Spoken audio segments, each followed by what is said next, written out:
राज्य आर्थिकदृष्ट्या दिवाळखोरीकडे चालले आहे. शासनाकडे पगार द्यायलाही पैसे शिल्लक राहणार नाहीत, अशी टीका माजी आमदार हर्षवर्धन जाधव यांनी केली.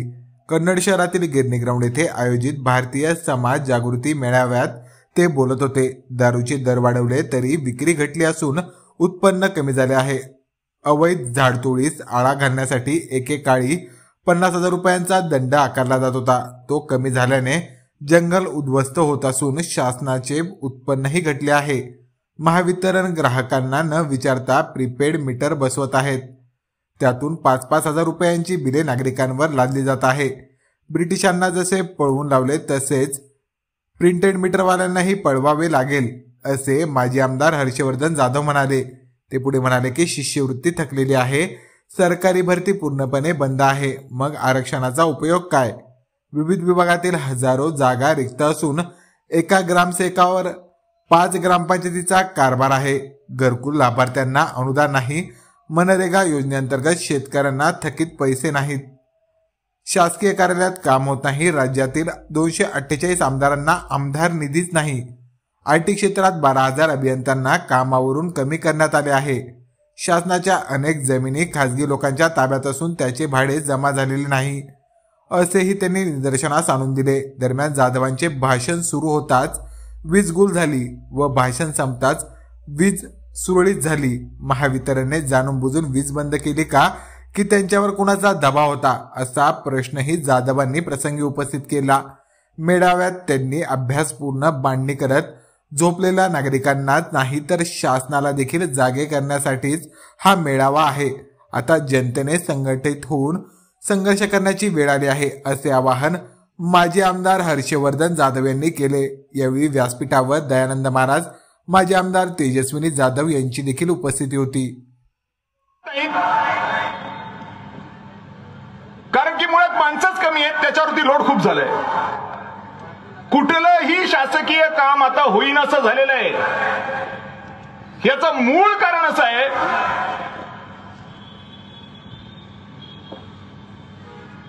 की नोकर भरती बंद आहे. फार तर फार आउटसोर्सिंग करतात. आणि आता जे नोकर आहेत त्यांना सुद्धा पगार द्यायला पगार पुरेना झालाय. जेही पैसे आपण भरलेत आणि दैनंदिनरित्या भरतोय त्याचा हिशोब लागत नाहीये. म्हणून कुठल्याच योजनांना एकही रुपया नाही आणि त्या योजनांची अंमलबजावणी करण्यासाठी प्रशासकीय अधिकारी उपलब्ध नाहीये. ही परिस्थिती फक्त कन्नडची नाहीये, सबंध महाराष्ट्राची आहे. नुसतीच परिस्थिती ही सरकारी संदर्भात आहे का? उत्तर आहे नाही. खाजगी संदर्भात सुद्धा आहे. टाटा कन्सल्टन्सी सर्व्हिस नावाची एक अत्यंत उच्च दर्जाची कंपनी, ज्याच्यामधले आयटी इंजिनियर्सला नोकरी मिळते, 12,000 इंजिनियर झटक्यात कमी करून टाकले. कारण कंपनीला परवडणेसा झालेला आहे. बिझनेस जो मिळाला पाहिजे तो बिझनेस मिळत नाही. मग एवढे कर्मचारी कशाबद्दल ठेवायचे?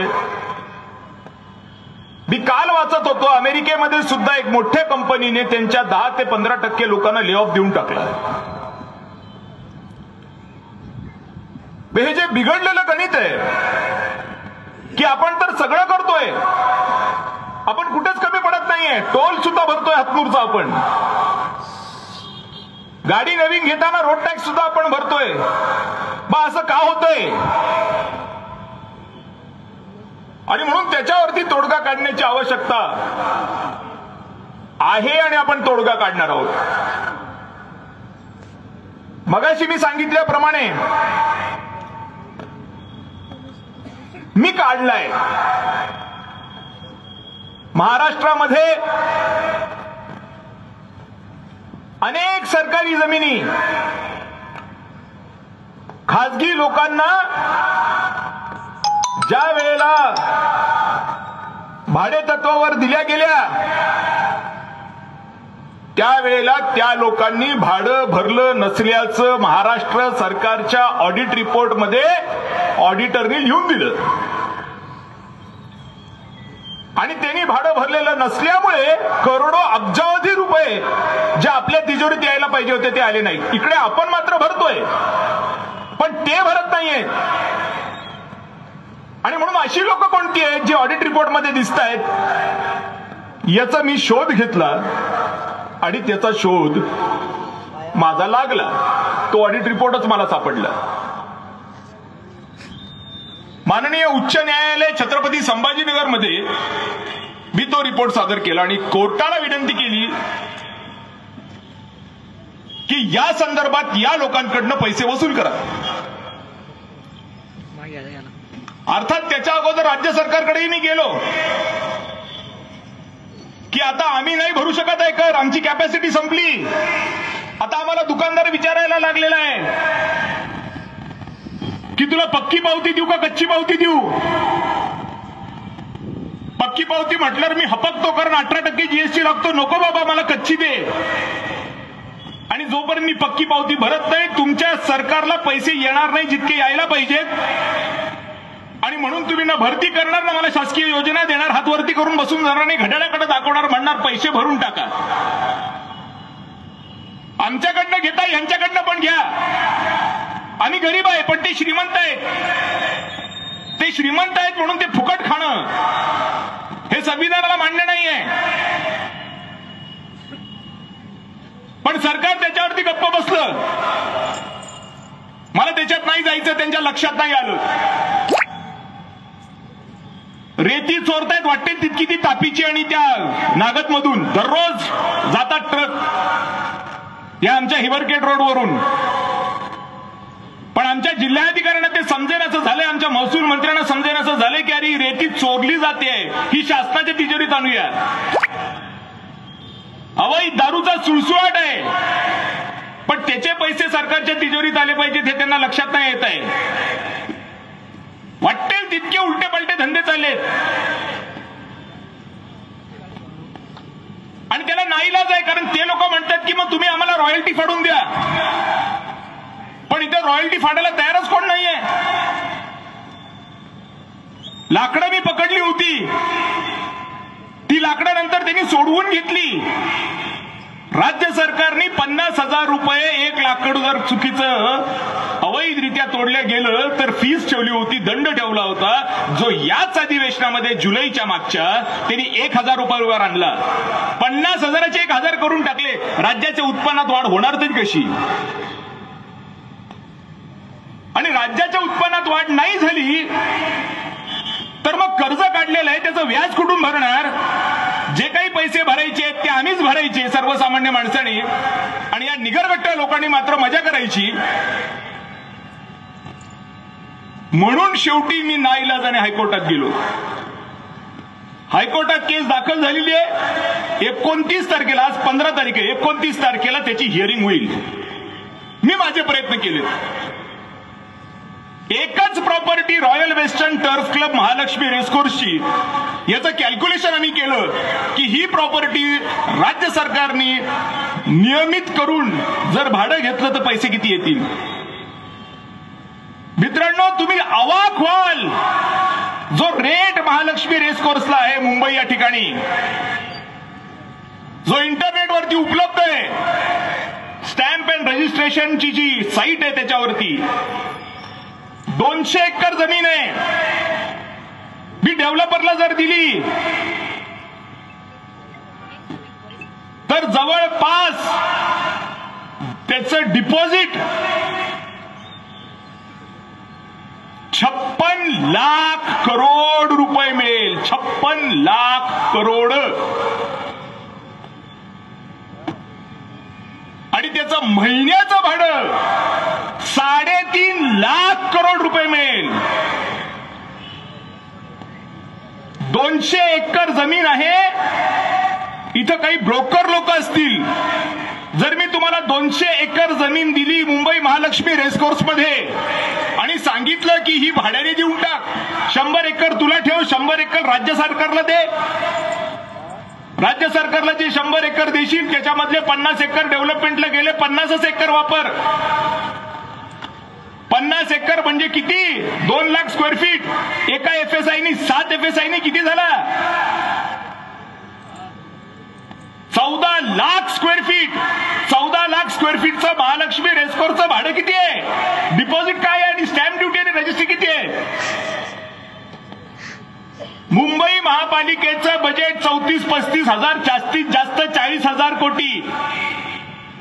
एक प्रॉपर्टी मला 56 लाख कोटी रुपये डिपॉझिट देते आणि 3.5 लाख कोटी रुपये महिन्याला मला भाडं देते. मुंबई कोणाची?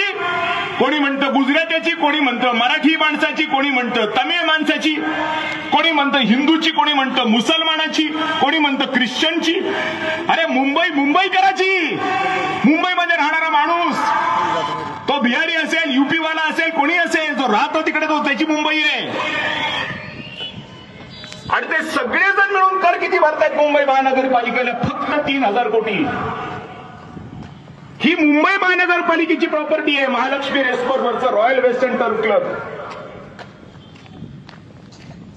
माझं म्हणणं आहे की ती प्रॉपर्टी भाड्याने देऊन टाका. हे 3,000 कोटी कुठे आणि 3.5 लाख कोटी रुपये महिना कुठे? याचा ताळमेळ बसत नाही. भारत कालही श्रीमंत होता, आजही श्रीमंत आहे आणि शेवटपर्यंत श्रीमंत राहील. फक्त भारतामध्ये काय झालंय? प्रवृत्तीचा दोष तयार झालाय. जुन्या जमान्यामध्ये भारतामध्ये वेगवेगळे राजे महाराजे होऊन गेले, त्यांच्यात पटलं नाही म्हणून मुघल घुसले. मग मुघलामध्ये पटलं नाही म्हणून ब्रिटिशात घुसले. आणि मग एक दिवशी आमच्या लोकांना डोक्यात प्रकाश पडला की मुठभर गोरे इतक्या लोकांवर राज्य कसे करतायत. जनरल डायर फायर बोलतो आणि ते लोक मरून जातात. त्याच्यामध्ये सगळेच होते. रामनवमीच्या दिवशी मुसलमान होते जलियानवाला बागमध्ये. तिथनं ते पेटलं. भारत देश संघटित झाला, नेता कोणी असो. आणि जेव्हा देश संघटित झाला त्यावेळेला ब्रिटिशरांना कळालं की जास्त दिवस आपलं चालणार नाहीये. म्हणून ब्रिटिशर निघून गेले. जेव्हा संघटित शक्ती तयार होते, 1857 साली पहिला बंड झाला. मंगल पांडेंनी सांगितलं नाही ऐकणार मी, त्याला ठोकलं त्यांनी. तरी पण नंतर ती धगधग जी सुरू झाली ती 1947 15 ऑगस्ट म्हणजे आजच्या दिवशी सक्सेस झाली. 15 ऑगस्टची भाषणं नुसती अशीच करायची नाही. आठवायचं की काय झालं होतं. हे घडलेलं आहे तेव्हा स्वातंत्र्य मिळालंय. आणि स्वातंत्र्य मिळाल्याच्या नंतर काय झालंय? पुन्हा आपल्यामध्ये विघटन शक्त्या तयार करून टाकल्या. पहिलं काय केलं असेल ते पाकिस्तान तोडलं, विघटन. हिंदू मुसलमान विघटन. जे राजकीय पक्ष सत्तेवरती आले त्यातही त्यांनी या विघटनाचा फायदा घेतलाय. मी तुम्हाला अतिरिक्त सुविधा देतो पण माझ्या पक्षाला मतदान करा बरं, असं म्हणून काही धर्मांना त्यांनी डोक्यावर बसवलं. ही गोष्ट खरी आहे. बरं, बसवलं हरकत नाही. कमीत कमी राज्यात करायला पाहिजे होतं पण ते देखील झालं नाही. आणि म्हणून राज्याचं देशाचं कर्ज वाढत चाललं, इन्कम कमी होत चाललं. तदनंतर काही लोकांना विचार आला की अरे हे व्यवस्थित वागत नाहीये, त्यांनी नुसतं एकच लावलंय. म्हणून दुसरी टीम तयार झाली जी नंतर राज्यावरती आली, देशावरती आली, केंद्रावरती आली. पण त्यांच्याही काळामध्ये काहीही नाही, हातात भोपळाच आहे. आणि आज 15 ऑगस्ट 2025 ला निर्मला सीतारामन म्हणतायत या वर्षी 181 लाख करोड रुपये माझ्यावरती लोन आहे, पुढच्या वर्षी 196 लाख कोटी रुपये लोन होईल, या वर्षी माझं उत्पन्न 34,76,000 कोटी आहे, पुढच्या वर्षी ते उत्पन्न 34,11,000 कोटी होईल, म्हणजे 56,000 कोटींनी मी कमी होणार, अशी लिहून देणारी आपली वित्तमंत्री आहे. कोण लिहून देतं की माझं पांगलं? म्हणजे कसले आपण वैचारिक पातळीवरती काम करतोय.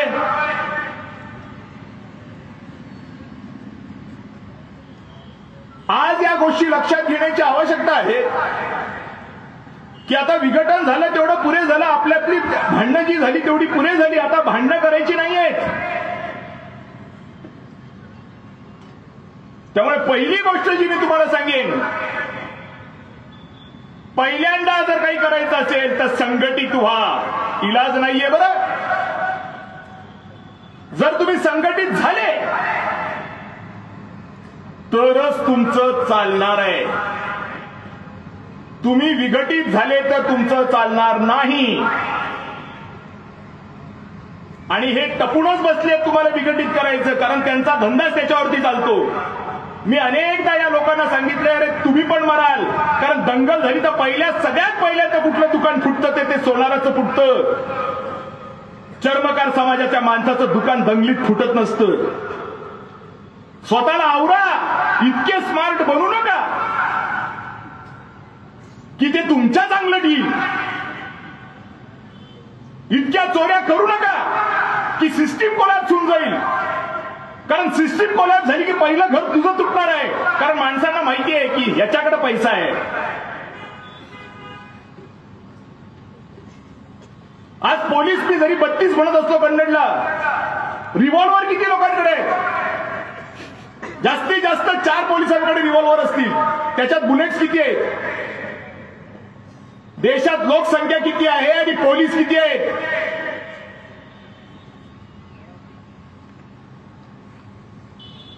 बंड झाला, उठाव झाला, पोलीस पहिले पण सुटतील स्वतःचं संरक्षण करायला. ते तुमचं आमचं कशाला मारायला संरक्षण करतील? ते आहेत तरी किती? त्यांच्या बायका बरोबरही सोडून देतील. मनुष्य स्वभाव आहे. आज चालतो बीडचा बाजार टाईट, असा चालतो तो. आणि लोक म्हणतात, या साहेब वाढदिवसाच्या निमित्त तुमचं हार्दिक अभिनंदन. उद्या गाव जर उठला आणि ठोकणं चालू केलं ना, बीडचा बाजार कुठं झाले तर तपासणी लागायचा.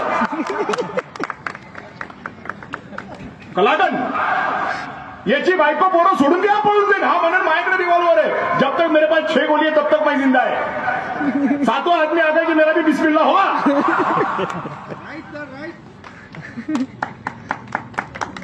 सगळ्यात जास्त फाटलेली कोणाची असेल, सॉरी शब्द निघतात तसे, तर पोलिसांचे सगळ्यात जास्त. म्हणून ते डेअरिंगनी चालतात, ओव्हर डेअरिंगनी. का? त्यांना माहिती आपण कमी अंगावर आले तर आपण काहीच करू शकणार नाही.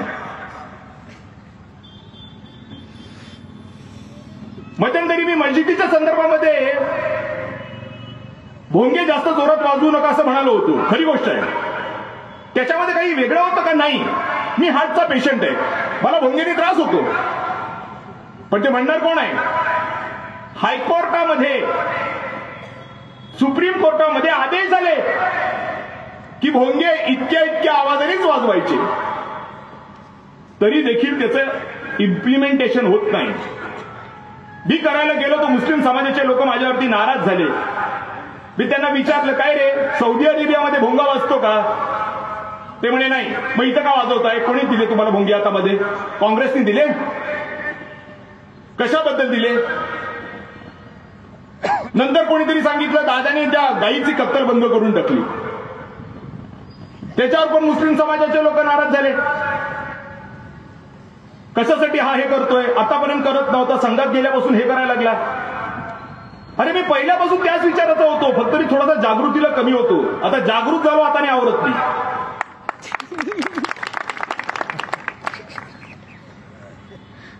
आणि मला अभिमान आहे डॉक्टर हेडगेवारांचा. ते नसते तर कदाचित देशामध्ये हिंदूच उरले नसते. आणि मी ब्राह्मण समाजाचे सुद्धा मनापासून धन्यवाद व्यक्त करतो. जात म्हणून का होईना त्यांना त्यांनी साथ दिली. उपकार आहेत आपल्यावरती.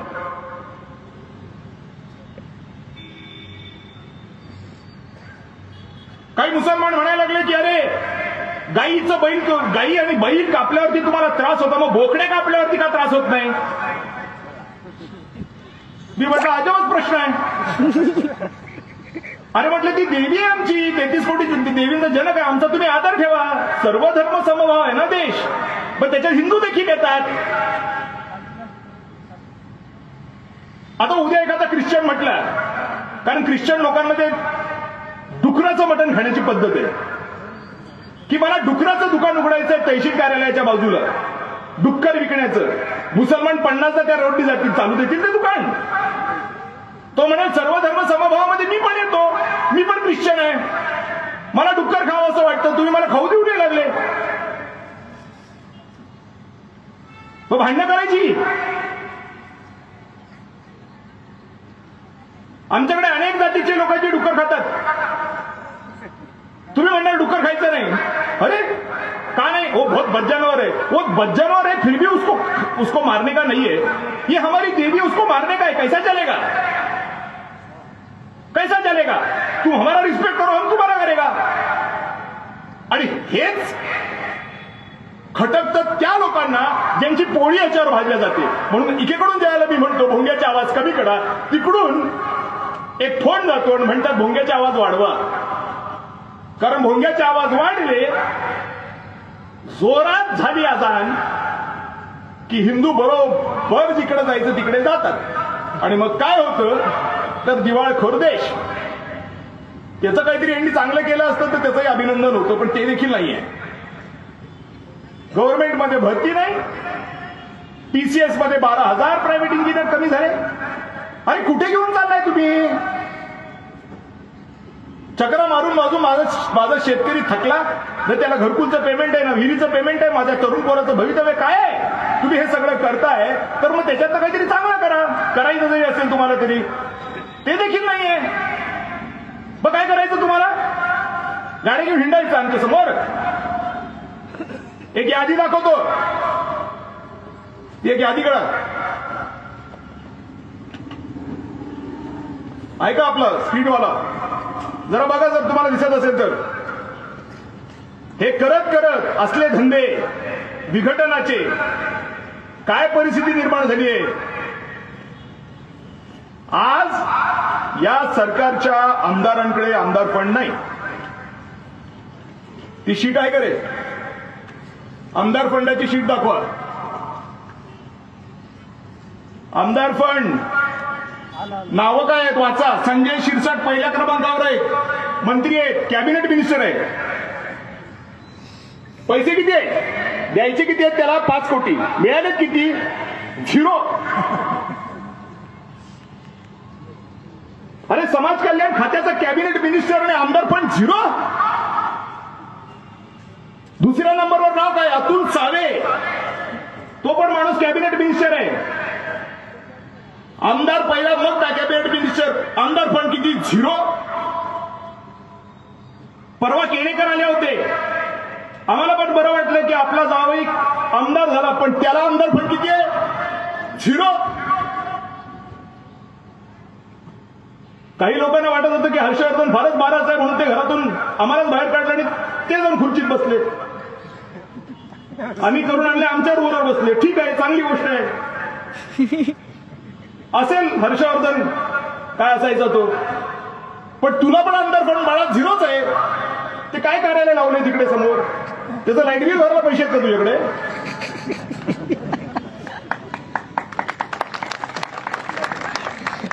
सगळं 0च आहे. ज्या ज्या लोकांना असं वाटतं की लाडकी बहीण लाडकी बहीण लाडकी बहीण, चल रे लाडकी बहीण दाखव. लाडक्या बहिणीने हे केलं, लाडक्या बहिणीने ते केलं. अरे लाडक्या बहिणीने काहीच केलं नाही रे, जे केलं ते यांनीच केलं. लाडक्या बहिणीचं नाव देऊन टाकलं, मोकळे झाले. लाडकी बहीण, निधी अप्राप्त, माझी लाडकी बहीण योजना आणि लेक लाडकी योजना दोघांनाही 0 आहे. हे केलं तुम्ही विघटन करून.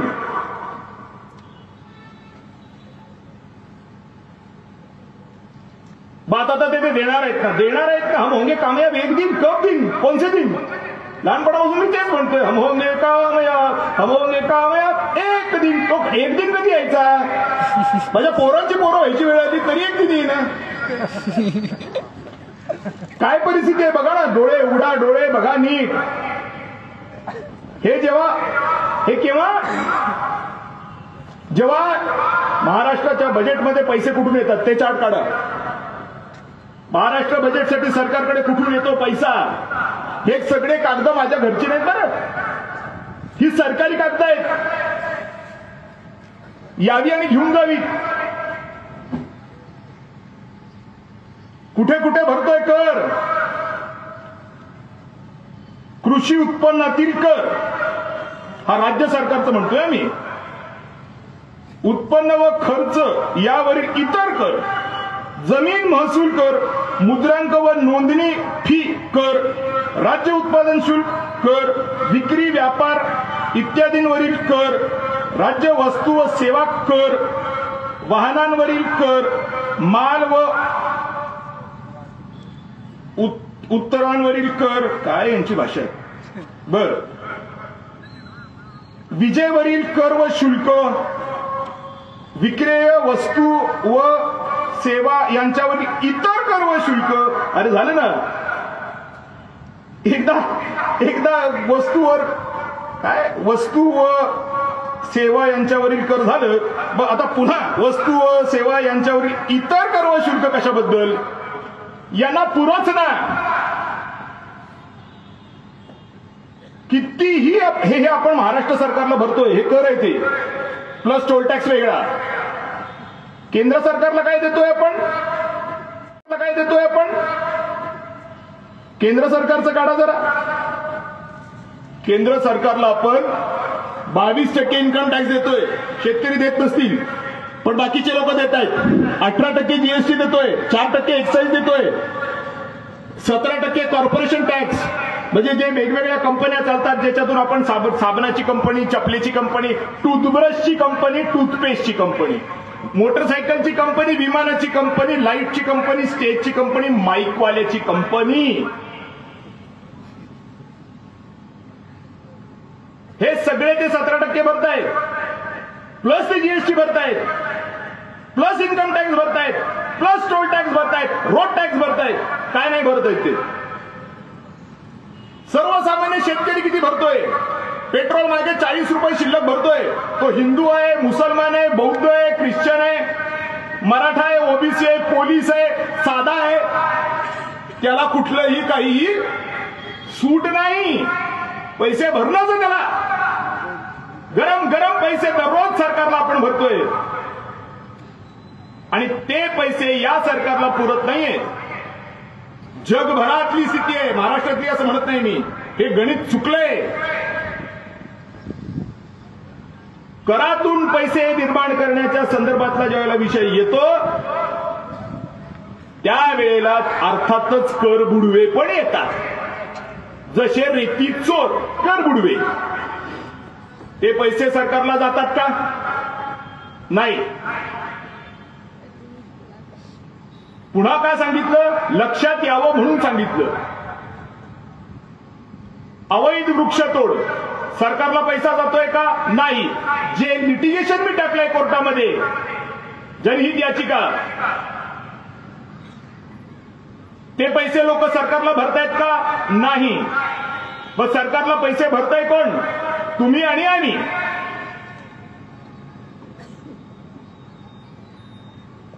रेती चोरीबद्दल तहसीलदार काही करू शकत नाही, कारण महसूल मंत्र्यांचेच आदेश आहे. आणि देशोधडीला लागलंय सगळं.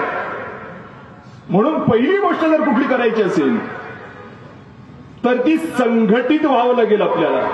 मुसलमानांना हिंदूंचा रिस्पेक्ट करता आला पाहिजे, हिंदूंना मुसलमानांचा रिस्पेक्ट करता आला पाहिजे, ओबीसीला मराठ्याचा रिस्पेक्ट करता आला पाहिजे, मराठ्याला ओबीसीचा रिस्पेक्ट करता आला पाहिजे. आपण सगळे एकच आहोत.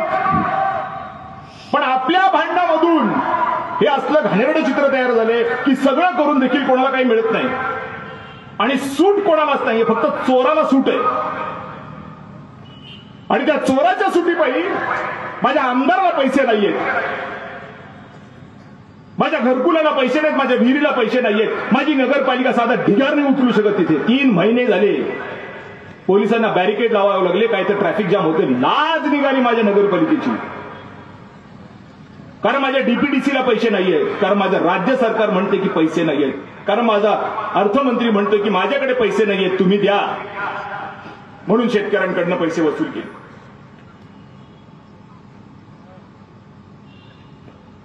संघटित होणं हे सगळ्यात पहिलं उत्तर आहे. या घाणेरड्या गोष्टींमधून बाहेर पडायचं असेल तर जागतिक पातळीवरचं उत्तर आहे, कन्नडचं नाही. तुम्ही जर संघटित झाला जसं मगाशी मी उदाहरण दिलं, 35 पोलीस आहेत, शहर उलटलं तर हे पोलीस पळून जातील. आज जे डेअरिंग उभे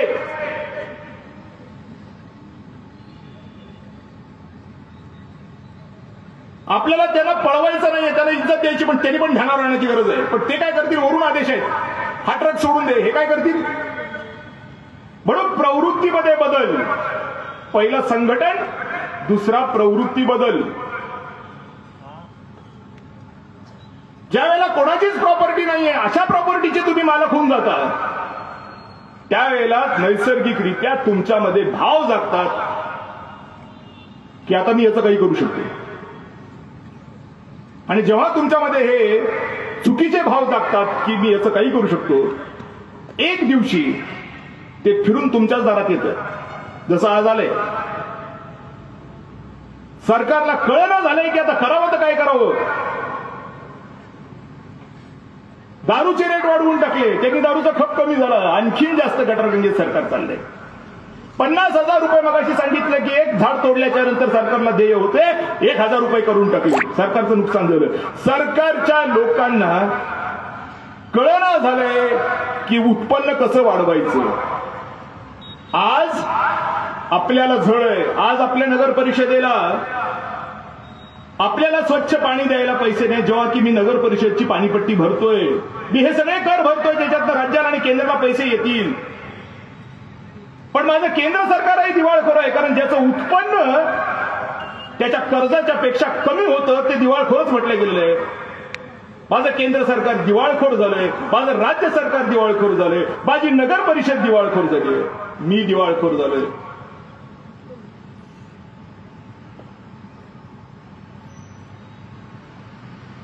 म्हणून मला या दिवाळखोरीतून बाहेर पडायचं आहे. आणि पडणार कसं आहे मी, पहिल्यांदा मला संघटित व्हायचंय. मला सगळे वाद बंद करून टाकायचे. 2-4 पार्टी शहाणी असतील कुठल्याही जाती धर्माची, त्यांच्या कानफड्यात वाजवावं लागेल आणि म्हणावं लागेल इज्जतीने राहा. 2-4 जास्त शिल्लक असतील त्यांच्याही कानफड्यात द्यावे लागतील, म्हणावं लागतील इज्जतीने राहा. सोजा बच्चा वरना गब्बर सिंग आ जाएगा. एमएससीबीला आता प्रीपेड मीटर, स्मार्ट मीटर बनवण्याचं इतकं मस्ती आलेली आहे की कोणाला काही विचारत नाही, जाऊन मीटर लावून टाकतात. 5-5 हजार रुपये बी द्यायला त्या माणसाला, ज्याला 500 रुपये पण बी देत नव्हतं. आणि तो विचार करतोय की मी आता काय करू, कोणत्या नेत्याकडे जाऊ.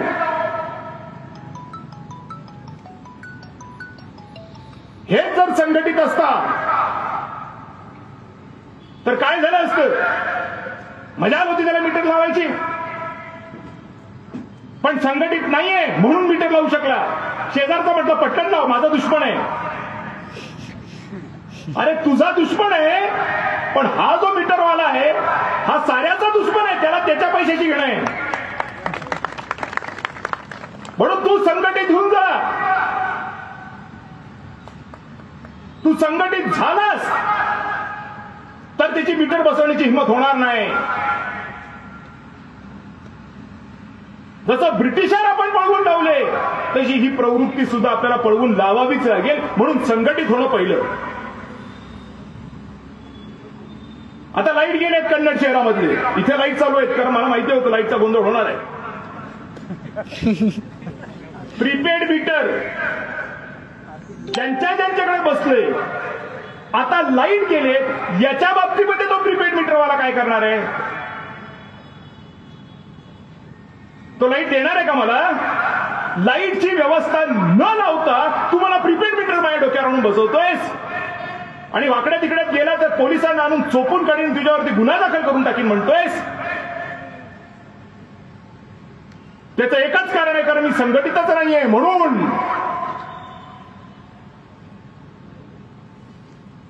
संघटित व्हा, देश संघटित करा. संघटन शक्तीने तुमची सगळे प्रश्न सुटतील. पण विघटित राहाल तर जी आज परिस्थिती आहे ह्याच्यापेक्षा अत्यंत भयंकर परिस्थिती तयार होईल. सगळे वाद सोडून द्या, सगळ्या दुश्मन्या सोडून द्या. या दुश्मन्या पायीच मुघल आले. पुन्हा सांगतो, या दुश्मन्या पायीच ब्रिटिश आले. या दुश्मन्या पायीच काँग्रेस आले. याच दुश्मन्या पायीच भारतीय जनता पक्ष आलेला आहे.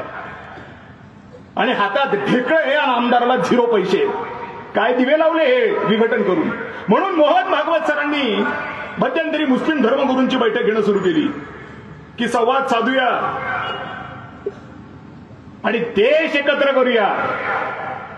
जसा रामनवमीच्या दिवशी जलियानवाला बागमध्ये हिंदू, मुस्लिम, शीख, ईसाई सर्व एकत्र आले होते आणि जनरल डायरनी सर्वांना गोळ्या घातल्या. ते सगळे जात, धर्म, पंथ, पक्ष सगळं सोडून तिकडे आले होते, कारण त्यांना ब्रिटिशरांचा विरोध करायचा होता. कारण ब्रिटिशरांनी त्यांच्या अंगावरती कपडे सुद्धा ठेवलेले नव्हते. आज तुमच्या आमच्या अंगावरती कपडे आहेत असं तुमचं मत आहे का?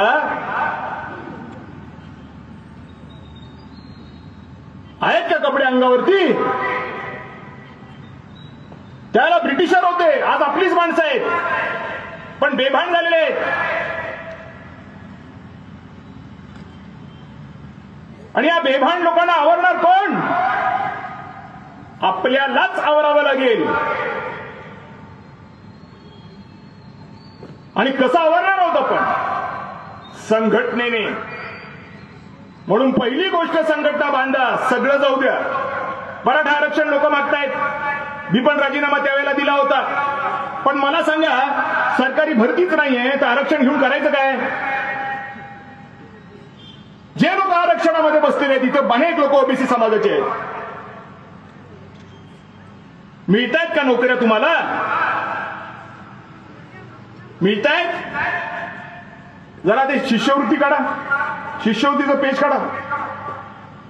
अनुसूचित जाती जमातीच्या मुलींना आणि मुलांना जी शिष्यवृत्ती मिळत असते ती या वर्षी मिळालेली नाही.